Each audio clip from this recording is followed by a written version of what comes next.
We are still currently engaging with this group of people that I believe they're from the ANC, because they are the actors that got signed placards of the ANC, whom they claim that they are members of the community. We are also with the police here trying to find a solution to the story. In fact, in the morning, we were deployed for a service delivery story in the area called Parcells Hook, just outside Akonuk.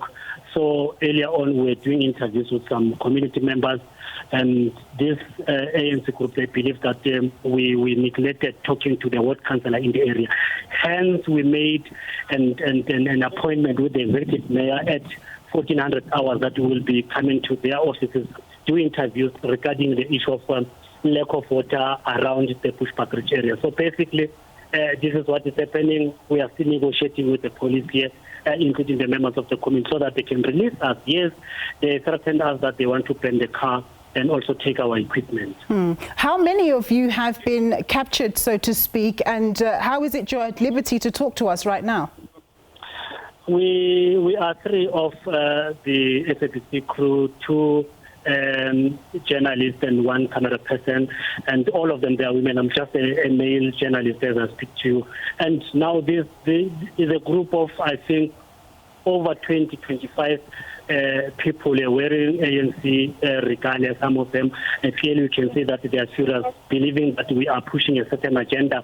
And we explained to them to say we are covering stories independently, so, and we'll be impartial. We will make sure that we balance the story. That is why we cannot talk to a ward councillor. We'll then have to talk to a political leader who is the executive mayor of the Bushbuckridge local municipality. But unfortunately, they don't understand. They even say that they are illiterate. They want us to delete some of the materials that we have already filmed here.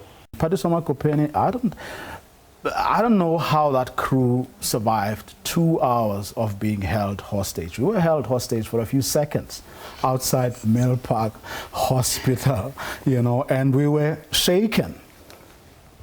Good evening, viewer, and good evening to the viewers. It is correct. They were so shaken to the extent that only tomorrow they are going to go back and open a case regarding the incident, and that tomorrow we have to organize counseling services for the journalists that were out in that story. And I think what's bothering me more is the fact that this is not even a case of thugs looking for cameras and looking for things they can go and sell. In this case, it was a clear case of censorship and a clear case of trying to gatekeep the kind of coverage that we do. Because one of the things that are clear from the account that we got from the journalists is that the ward councillor was with the group. So she was part of that group, and I got to understand that it's a lady. So she was part of that group.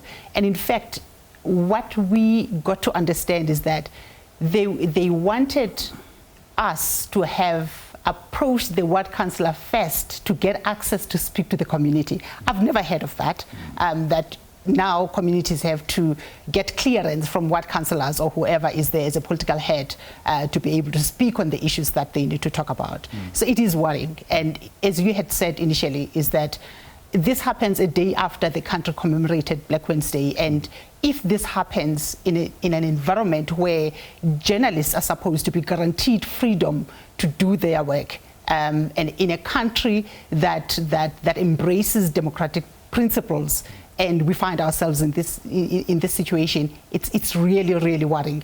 And what more worrying is the fact that these are the journalists who are deployed in that area for the period of the elections coverage, that they are going to be with those communities and doing work in those communities. And now we have to think twice about what needs to be done. We are hoping that the party is going to come out in the first place and condemn the incident. Yes. And from there, we should be able to have a conversation about what needs to be done. And that was the point of inviting them. And in fact, we have engaged in the past week with the party on the processes that are followed in the way we cover the elections and what needs to be done, and submission of schedules in advance so that we allocate our resources in time. So we have engaged with the party before, and we are hoping that there will be further engagement now. But I think, for me, one thing that unsettles me is the fact that we, in addition to promoting transparency, which is a democratic principle, and promoting access to information, promoting media freedom, and getting people to account for the things that they do, regardless of where they are and who they are, is the fact that in the main, as the media, we also have to promote human rights observance, and access to information is one of those rights. So when that right is trampled on, as we have seen in this case, bearing in mind that the SABC is a massive institution that talks to millions of citizens in the country. So it's not just the one story, it's the people who would have had access to that story that are not going to have access to that story as a result of the incident. So that's greatly worrying, because free flow of information is what we expect to be protected as the media, and particularly public service media, because we have this obligation to ensure that ahead of elections, all citizens have credible information so that they make informed decisions. When that is hindered, it becomes a huge problem. Yeah.